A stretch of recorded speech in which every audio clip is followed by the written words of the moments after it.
పతంజలి మహర్షి మనకు అందించిన యోగ సూత్రాలు ఇప్పుడు ప్రపంచవ్యాప్తంగా ఆచరణలో వచ్చాయి. దేశ విదేశాల్లో సైతం యోగా చేసేవారి సంఖ్య పెరుగుతూ వస్తోంది. ఎవరికి వారు తమ ఆరోగ్యాన్ని కాపాడుకోవడానికి యోగా ఒక మంచి సాధనంగా అందరూ భావిస్తున్న తరుణం ఇది. ప్రపంచ యోగా దినోత్సవాన్ని ఈ ఏడాది జూన్ 21న విశాఖలో నిర్వహించేందుకు ప్రధానమంత్రి నరేంద్ర మోడీ ప్రకటించడం ఎంతో ఆనందించాల్సిన విషయం. దీనిపై విశాఖ వాసులు ఏమనుకుంటున్నారో ఈ పబ్లిక్ టాక్లో చూద్దాం. ముఖ్యంగా federation of naturopathy and yoga president Sisla Lakshminarayana గారు ప్రస్తుతం అంటున్నారు. ఆయన అడిగి మరి విషయాలు తెలుసుకుందాం. సార్, మీరు చెప్పండి, ఈరోజు ప్రపంచ వ్యాప్తంగా గుర్తింపు వచ్చిన యోగాను విశాఖలో ఈ ఏడాది నిర్వహించడానికి మన ప్రధానమంత్రి మోడీ గారు సంకల్పించారు. దీన్ని ఏ విధంగా చూస్తారు? మోదీ గారు విశాఖలో యోగా దినోత్సవం జరపడానికి ఆయన అంగీకరించడం అనేది మన అదృష్టం. ముఖ్యంగా విశాఖపట్నంలోనే ప్రకృతి వైద్యం యోగాకి ప్రారంభం నుంచి 1919 నుంచి ఇక్కడ జరుగుతుంది. ఈ జరిగిన వ్యవహారం మొత్తం ప్రపంచవ్యాప్తంగా తెలుసు. ముఖ్యంగా ఢిల్లీ వాసులకి ప్రకృతి వైద్యం యోగా విధానాలకి అలవర్చుకునే దానికి అంగీకరించి మనకు ఎంతో సహాయం చేశారు. ప్రభుత్వ సహాయాలు కూడా ఉన్నాయి. ప్రకృతి చికిత్సాలయం అభివృద్ధి చేశాం. అలాగే యోగా కూడా మేము పూర్తి స్థాయిలో నిర్వహించి ప్రజల్లో ఒక అవగాహన కల్పించాం. ఈ పోటీలు కల్పించి పోటీల ద్వారా ప్రైజులు ఇస్తూ ప్రజల్లో దాంట్లో ప్రోత్సహించడం ద్వారా అనేక మంది ఈ యోగా అనేది నేర్చుకుని యోగ సాధనలో వాళ్ళు నిష్ణాతులై చాలామంది యోగులు ప్రస్తుతం పనిచేస్తున్నారు. యోగ వైద్యం అనేది కూడా వచ్చింది. యోగ వైద్యం కూడా 15-20 సంవత్సరాల నుంచి ప్రారంభించి మన ప్రకృతి చికిత్సాలయంలోనే జరుపుతున్నాము. సైంటిఫిక్గా జరుపుతున్నాం. ముఖ్యంగా ఈ విశాఖ వాసులకి విశాఖపట్నంలో జరగటం వల్ల మన చంద్రబాబు నాయుడు గారి ఆహ్వానాన్ని మన్నించి మన ప్రధానమంత్రి మోదీ గారు అంగీకరించడం అనేది మన అదృష్టంగా భావిస్తున్నాం. సార్, నిన్న మోడీ గారు మన విశాఖపట్నంలో ప్రపంచ యోగా దినోత్సవాన్ని నిర్వహించుదామని చెప్పి అన్నారు. మీకేమనిపిస్తుంది? ఒక యోగ సాధకులుగా మీకు ఏమనిపిస్తుంది? నిన్న మన భారత ప్రధాని మోడీ గారు అమరావతి రాజధాని పునఃప్రారంభ దిశగా వచ్చినప్పుడు ఆయన ఈసారి వచ్చే జూన్ 21 ప్రపంచ యోగా దినోత్సవం అని విశాఖపట్నంలో చేద్దామని ప్రకటించారు. దీన్ని ఏంటంటే మనం ఒక ఛాలెంజింగ్గా తీసుకొని ఒక గిన్నిస్ రికార్డు వచ్చే విధంగా తీసుకొని ఆ రోజు నుంచి కాకుండా మనలాంటి సాధకులు కానీ లేకపోతే అందరికి యొక్క యోగా యొక్క ప్రత్యేకతను వివరిస్తూ దీనికి ముందు నుంచి ఎక్సర్సైజ్ చేసుకొని యోగా క్లాసెస్ కండక్ట్ చేసుకొని జూన్ 21కి మన చంద్రబాబు రాష్ట్ర ముఖ్యమంత్రి చంద్రబాబు నాయుడు గారి అధికార నాయకత్వంలోని ఇది ప్రపంచ యోగా దినోత్సవాన్ని ఈసారి జరగబోయే విశాఖపట్నం జూన్ 21వ తేదీని ఒక గిన్నిస్ రికార్డులో సాధిస్తారని చెప్పేసి నేను ప్రజలందరికీ మనవి చేస్తున్నాను. ఆ రోజు ఎవరెక్కడున్నా సరే ఎటువంటి విధుల్లో ఉన్నా కూడాను ఆ జాయిన్ అయ్యి వచ్చిన ముందు 2 రోజుల ముందు యోగా అంటే ఏంటి అది తెలుసుకొని వచ్చి ఒక పర్టికులర్ డ్రెస్లో వచ్చేసి ఆ రోజు పార్టిసిపేట్ చేస్తే ఇది ఒక ప్రపంచంలోనే అరుదైన రికార్డు గిన్నిస్ రికార్డు వస్తుందని ఆశిస్తున్నానండి. ఈ విధంగా నేను నరేంద్ర మోడీ గారికి, మన రాష్ట్ర ముఖ్యమంత్రి అలాగే ఉప ముఖ్యమంత్రి పవన్ కళ్యాణ్ గారికి అందుకు కృతజ్ఞత భావం తెలియజేస్తూ పక్కా ప్లాన్తో ఈసారి జరిగేదాన్ని అత్యద్భుతంగా చేయాలని నేను కోరుకుంటున్నాను. అందరికీ నమస్కారం అండి. నిన్న మన ప్రియతమ ప్రధాని గౌరవనీయులు శ్రీ నరేంద్ర మోడీ గారు అమరావతి పునఃప్రారంభ సభలో ఈసారి యోగా అనే యొక్క దినోత్సవాన్ని విశాఖపట్నంలో చేద్దామని చెప్పడం చాలా ఆనందదాయకము. అసలు యోగా అంటే కేవలం శరీరాన్ని మడత పెట్టడమే కాదు, అది మొత్తం శ్వాసని, ఈ యొక్క శరీరాన్ని, అంతర్లీనాన్ని, మనసుని అన్నీ కూడా ఒక ఏకాగ్రతపై తీసుకొచ్చేటువంటి ఒక ప్రక్రియ. ఈ రోజున కరోనా లాంటి ఎన్నో మహమ్మారుల నుంచి జయించాము అంటే దానికి ముఖ్యమైనటువంటి కారణం మన యొక్క యోగా. అప్పటికే యోగాని చాలామంది మన యొక్క భారతీయులు ముఖ్యంగా గ్రామీణ ప్రాంతాల దగ్గర నుంచి పట్టణ ప్రాంతాల్లో ప్రతి ఒక్కళ్ళు యోగా చేయడం అనేది ఒక దినచర్యగా భావించడం వల్ల ఆ యోగా వల్ల కలిగేటువంటి లాభాలు ప్రతి ఒక్కళ్ళు తెలుసుకోవడం వల్ల ఈ రోజున ఎన్నో మహమ్మారుల నుంచి ఈ రోజున భారతదేశం ఎంత చక్కగా నిలదొక్కుందంటే దానిలో ముఖ్యమైనటువంటిది ఒక యోగా ప్రక్రియ అనగా మనం భావించాల్సిన సందర్భం ఉంది. ఈ రోజున ఇంత ఒడిదుడుకులకు సంబంధించినటువంటి ఒక జీవన ప్రక్రియలో, జీవన దినచర్యలో ప్రజలందరూ కూడా ఒక ఏకపక్షంగా సరైనటువంటి రీతిలో వాళ్ళు ఉంటున్నారు. వాళ్ళ యొక్క ఆరోగ్యకరమైన ప్రక్రియ చాలా చక్కగా ఉంటుంది అంటే దానిలో ముఖ్య భూమిక పోషిస్తున్నటువంటి యొక్క యోగాని ఈ రోజున మన విశాఖపట్నంలో జరుపుకోవడం మనం చాలా ఆనందదాయకము. ఆ యోగా యొక్క ప్రాధాన్యత ప్రతి ఒక్కరికి తెలియాలా. పిల్లలు పెద్దలు అందరూ కూడా యోగా యొక్క విలువలు మరింత ముందుకు తీసుకెళ్లే విధంగా ఈరోజు ప్రపంచం మొత్తం కూడా ఈ యోగాని అవలంబిస్తూ పాటిస్తూ యోగాని ఒక దినచర్యగా వాళ్ళు భావించడం అనేది చాలా శుభ పరిణామం. రానున్న రోజుల్లో మరింత అభివృద్ధి చెందే విధంగా యోగా ప్రక్రియ ఉండాలి అని చెప్పేసి భావిస్తున్నాం. జై హింద్, భారత్ మాతాకి జై. నా పేరు శ్రీహరికృష్ణ అండి. నేను వైజాగ్ నుంచి మాట్లాడుతున్నాను. నిన్న మోడీ గారు అనౌన్స్ చేయడం నాకు చాలా సంతోషంగా ఉంది. అంతర్జాతీయ యోగా దినోత్సవాన్ని మన విశాఖపట్నంలో, మన సుందర విశాఖపట్నంలో జరుపుకోవాలనుకోవడం నిజంగా చాలా ప్రపంచం మొత్తానికి కూడా మన విశాఖపట్నం తెలుస్తుంది. కాబట్టి విశాఖ నగరవాసిగా ఈ యొక్క నిర్ణయాన్ని నేను స్వాగతిస్తున్నాను. అలాగే ధ్యానం, యోగా అనేది ప్రతి మనిషికి అవసరం. ఈవేళ చాలా వృత్తిపరమైన చాలా స్ట్రెస్ని, ఒత్తిడిని మనిషి అనుభవిస్తున్నాడు. తనకు తెలియకుండానే చాలా ఒత్తిడి పడుతుంది. సంపాదన గురించి అయితే ఏంటి, ఉద్యోగం గురించి అయితే ఏంటి, వృత్తి గురించి అయితే ఏంటి, ఈ యొక్క స్ట్రెస్ నుంచి, ఈ యొక్క ఒత్తిడి నుంచి బయటపడడానికి ధ్యానం, యోగాసనాలు అనేవి చాలా అవసరం. ప్రపంచం మొత్తానికి అవసరం. ఈ యోగా డేని మొదలుపెట్టిందే భారతదేశం.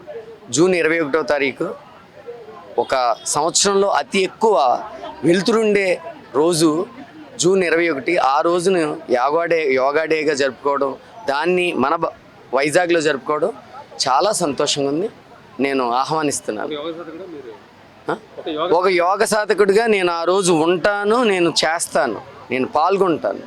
జై హింద్, జై భారత్. 5 ఇయర్స్ నుంచి నేను యోగా చేస్తున్నాను. యోగా వల్ల మనకి చాలా బెనిఫిట్స్ ఉంటాయి. ఒక్కొక్క యోగా చేస్తుంటే ఒక్కొక్క బెనిఫిట్ ఉంటుంది. యోగా వల్ల మనకు చాలా బెనిఫిట్స్ ఉంటాయి. ఎందుకంటే మన యోగా చేయడం వల్ల మనకి ఏ హెల్త్ ఇష్యూస్ రావు. సామాన్యంగా హెల్త్ ఇష్యూ రాకపోతే మనం చాలా హ్యాపీగా ఉండొచ్చు మన లైఫ్లో. జూన్ 21న యోగా డే ప్రధాని మోడీ మన వైజాగ్లో పెట్టాడు కాబట్టి అది చాలా హ్యాపీగా ఉంది. Thank you. పాల్గొంటా, ఖచ్చితంగా పాల్గొంటాను నేను. అందరికీ నమస్కారం అండి. నా పేరు చిలకా వెంకట రమేష్, ఓం ఫ్రీ యోగా సెంటర్ ఫౌండర్ని. మేము గత 15 సంవత్సరాల నుంచి ఫ్రీ యోగా క్లాసెస్ అనేది విశాఖపట్నంలో కండక్ట్ చేయడం జరుగుతుంది. అంటే మెయిన్ ఈ ఫ్రీ క్లాసెస్ చెప్పడానికి మెయిన్ కారణం ఏంటంటే అందరూ హెల్దీగా, ఆరోగ్యంగా, ఆనందంగా, మానసికంగా ప్రశాంతంగా ఉండాలనే ఉద్దేశంతో మేము ఈ ఫ్రీ క్లాసెస్ అనేది చెప్పడం జరుగుతుంది.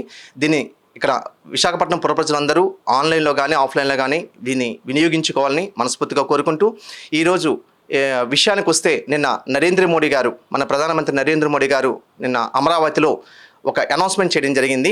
మన ముఖ్యమంత్రి చంద్రబాబు నాయుడు గారు పిలుపు మేరకు జూన్ 21 ఇంటర్నేషనల్ యోగా డే సందర్భంగా విశాఖపట్నం తను మన ప్రధానమంత్రి గారు వస్తానని మాట ఇవ్వడం జరిగింది. అంతేకాకుండా ప్రతి పట్టణంలోని, అలాగే యోగా సెంటర్స్లో కావచ్చు, ఊర్లో కావచ్చు, ప్రతిరోజు ఈ 50 డేస్ అంటే జూన్ 21కి నిన్నటి నుంచి ఒక 50 డేస్ సుమారుగా ఉన్న రోజు ప్రతిరోజు ప్రతి యోగా కార్యక్రమాన్ని కండక్ట్ చేయాలని, అదొక ప్రపంచ రికార్డుగా నెలకొల్పాలని ప్రధానమంత్రి గారు మనందరికీ పిలుపునివ్వడం జరిగింది. దాన్ని ఉద్దేశించి మనందరం యోగా గురువులు అవ్వచ్చు, మాస్టర్స్ అవ్వచ్చు, యోగ సాధకులు కావచ్చు, అందరూ దీన్ని సద్వినియోగం చేసుకోవాలని, దాన్ని ఒక యోగా మీద ఒక చైతన్యం తీసుకురావాలని మనస్ఫూర్తిగా కోరుకుంటూ, ఇంకా యోగా విషయానికి వస్తే ఈరోజు మనందరూ సమాజంలో, నేటి సమాజంలో మనం అబ్జర్వ్ చేస్తే మనందరికీ ఒక మానసిక ప్రశాంతత ఉండట్లేదు, ఆరోగ్యం అనేది ఉండట్లేదు. ఈ రెండు మనం అబ్జర్వ్ చేస్తే చాలా ఇంపార్టెన్స్, ప్రతి మనిషికి చాలా ఇంపార్టెంట్. కాకపోతే మనము కొన్ని 100 లక్షల కోట్లు సంపాదిస్తున్నాం కానీ, డబ్బు మీద ప్రాధాన్యత ఇస్తున్నాం కానీ, ఆరోగ్యం మీద కానీ, మానసిక ప్రశాంతత మీద కానీ మనం ప్రాధాన్యత ఇవ్వకపోవడం అనేది మనందరూ దురదృష్టకరమైన విషయం. ఈ రెండు మనకు కావాలనుకుంటే దానికి ఏమైనా మార్గం ఉంది అనుకుంటే దానిలో ముఖ్యమైన మార్గం యోగా అనేదని దీనికి అందరికీ తెలిసిన విషయం. కాకపోతే ఈ యోగా విషయానికి వస్తే ప్రతిరోజు కొంత సమయం కేటాయించాలి. ప్రతిరోజు ఒక నిత్యకృత్యంలా ప్రతిరోజు యోగానే చేయాలి. కాకపోతే ఇక్కడ అందరూ అంటున్న విషయం ఏంటంటే సమయం లేదు అని చెప్తూ ఉంటాం కానీ సమయం లేదు అనుకుంటే మాత్రం మనందరం ఆరోగ్య పరిస్థితి మనందరికీ తెలిసిన విషయమే. మనం ఉంటున్న వాతావరణం కావచ్చు, మనం తినే ఆహారం కావచ్చు, మనకున్న పరిస్థితులు ప్రభావం కావచ్చు, మనం ఆరోగ్యంగా కానీ ఆనందంగా కానీ ఉండట్లేదు. అదే యోగా ప్రతిరోజు మనం చేయగలిగితే, పక్క వాళ్ళతో మనం చేయించగలిగితే, మనం అబ్జర్వ్ చేస్తే చాలామంది హెల్త్ ఇష్యూస్ ఉన్న వాళ్ళు కూడా యోగా చేయడం వల్ల హెల్త్ ఇష్యూస్ పోగొట్టుకోవడానికి అవకాశం ఉంటుంది. అంతేకాకుండా మన శరీరం కూడా రోగరహితంగా, అంటే ఏ రోగాలు లేకుండా చేసుకోవడానికి కూడా అవకాశం ఉంటూ మన ఫిజికల్గా ఫిట్గా ఉండడానికి అవకాశం ఉంటుంది. అంతేకాకుండా మానసిక విషయానికి వస్తే కూడా మనసు చాలా సంచలమైంది, దాన్ని నిగ్రహించడం చాలా కష్టం, మనందరికీ తెలిసిన విషయమే. కాకపోతే అలాంటి మనసుని మనం కంట్రోల్ చేసుకోవడానికి డిఫరెంట్ టైప్స్ ఆఫ్ టెక్నిక్స్ ఉన్నాయి. ఆ టెక్నిక్స్ యోగాలో ఉండడం జరుగుతుంది. ఆ టెక్నిక్స్ చేయడం ద్వారా కూడా మన మానసిక ప్రశాంతతను మనం డెవలప్ చేసుకోవడానికి అవకాశం ఉంటుంది. అంతేకాకుండా ఇప్పటివరకు మనం చెప్పింది ఫిజికల్గా మెంటల్గా చెప్పడం జరిగింది. అలాగే యోగా అనేది ఒక స్పిరిచువల్ కాన్సెప్ట్. స్పిరిచువల్గా కూడా ప్రతి మనిషి యొక్క గమ్యం మోక్షం పొందడం. ఆ మోక్షం పొందడానికి కూడా చక్కని మార్గం యోగా. అది మన పతాంజలి మహర్షి గారు మన అష్టాంగ యోగం ద్వారా చెప్పడం జరిగింది. ఇలాంటి ఒక మంచి యోగాన్ని ఎప్పుడు మన భారతదేశంలో పుట్టినా దాన్ని అందరూ మర్చిపోతున్నారు. ఫారిన్ కంట్రీస్ దాన్ని డెవలప్ చేసుకుంటున్నారు, కానీ అలాంటి డెవలప్మెంట్స్ ఫారిన్ కంట్రీస్ డెవలప్ అవుతూ మన భారతదేశంలో మర్చిపోయిన అలాంటి మంచి యోగాని మన ప్రధానమంత్రి నరేంద్ర మోడీ గారు 10 సంవత్సరాల కిందట ఇంటర్నేషనల్ యోగా డే మన అందరికీ ముందుకి పరిచయం చేయడం జరిగింది. చాలా మంచి విషయం అది. కనీసం ఒక యోగా అనేది ఉంది, దానివల్ల అడ్వాంటేజెస్ ఉన్నాయని అతను చెప్పడం ద్వారా, ఒక ఇంటర్నేషనల్ యోగా డే చేయడం ద్వారా ప్రతి మనిషి ఒక అవేర్నెస్ వచ్చి చక్కగా అందరూ ఆరోగ్యంగా ఆనందంగా ఉండే అవకాశానికి 10 సంవత్సరాల నుంచి మనం చేయడం జరుగుతుంది ఇంటర్నేషనల్ యోగా డే.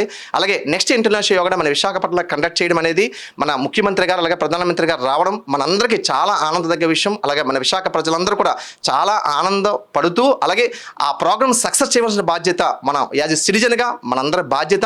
తప్పకుండా ఆ ప్రోగ్రామ్కి మనందరం మన వంతు కృషి చేస్తామని తప్పకుండా తెలియజేసుకుంటూ దీనిలో పాల్గొంటామని మన ఓం యోగా సెంటర్ నుంచి కావచ్చు, అలాగే మిగతా యోగా సెంటర్లు కావచ్చు, అలాగే యోగ సాధకులు, యోగ గురువులు అలా ఎవరైతే ఉన్నారో ప్రతి ఒక్కరు ఆ ప్రోగ్రామ్ని పాల్గొని ఆ రోజు సక్సెస్ చేయవలసిన బాధ్యత మనందరి మీద ఉంది. కాబట్టి ఆ రోజు అందరూ రావాల్సిందిగా కోరుకుంటూ, అలాగే మిగిలిన వాళ్ళు కూడా ప్రతి ఒక్కరు యోగా మీద అవేర్నెస్ ఎవరైతే మాస్టర్స్ తీసుకొస్తున్నారో దాన్ని తెలుసుకొని ఆ యోగా యొక్క ప్రత్యేకత తెలుసుకొని ఆ యోగా ఇంపార్టెన్స్ తెలుసుకొని ప్రతి ఒక్కరు యోగా అనేది జీవితంలో ఒక భాగంగా చేసుకొని మనస్ఫూర్తిగా కోరుకుంటూ సెలవు తీసుకుంటున్నాను. థ్యాంక్ యూ అండి.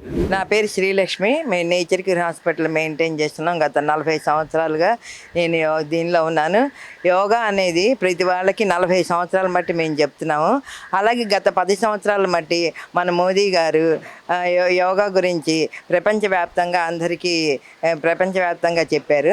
అలాగే మన దేశంలో కూడా గత 10 సంవత్సరాల మట్టి చేస్తున్నాం. జిల్లా యంత్రాంగంతో కలిసి మేము నేచర్ క్యూర్ హాస్పిటల్ తరఫు నుంచి బీజేపీ సంస్థ నుంచి కూడా మేము అందరం యోగా ఇక్కడ చేస్తున్నాము. అలా మోదీ గారు నిన్న సీఎం గారు చెప్పంగానే చాలా ఆనందం వేసింది. నేచర్కి అది చాలా ఆనందం వేసింది.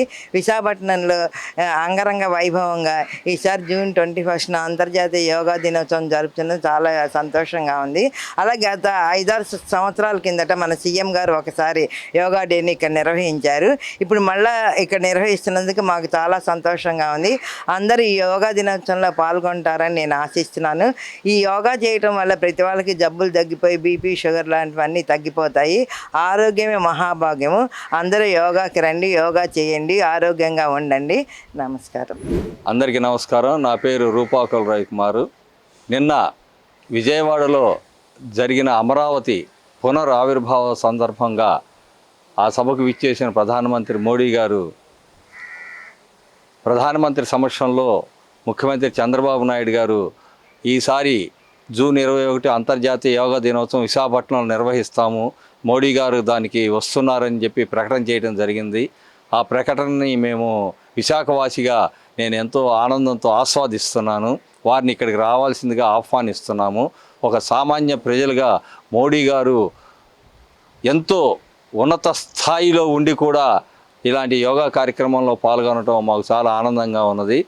అలాగే గత 40 సంవత్సరాలుగా 40 సంవత్సరాల క్రితం యోగాకు అంత ప్రాచుర్యం చాలా తక్కువ ఉండేది. భారతదేశము ప్రాచీన సంస్కృతి సంపదలకు ఎంతో నిలయము. ఋషుల కాలం నాటిది యోగా అనేది, ఋషుల కాలం నాటి నుంచి వస్తున్న ప్రక్రియ ఇది. కానీ భారతదేశంలో గత 10 ఏళ్ల మట్టే మోడీ గారి ప్రమోషన్ ద్వారా వచ్చింది యోగాకు ప్రాచుర్యము. భారతదేశంతో పాటు ఒక 182 దేశాల వరకు కూడా అనేక దేశాల్లో ఈ జూన్ 21ని అంతర్జాతీయ యోగా దినోత్సవంగా చేయటం చాలా ఆనందంగా ఉన్నది. అలాగే విశాఖపట్నంలో కూడా లక్షలాది మంది ప్రజలు ఈ యోగా దినోత్సవంలో పాల్గొని ఆ యోగా కార్యక్రమాన్ని విజయవంతం చేసి ఇక్కడికి వస్తున్న మోడీకి మన అందరి తరఫున కూడా అభినందనలు తెలియజేయవలసిందిగా నా హృదయపూర్వకంగా మనవి చేసుకుంటున్నాను.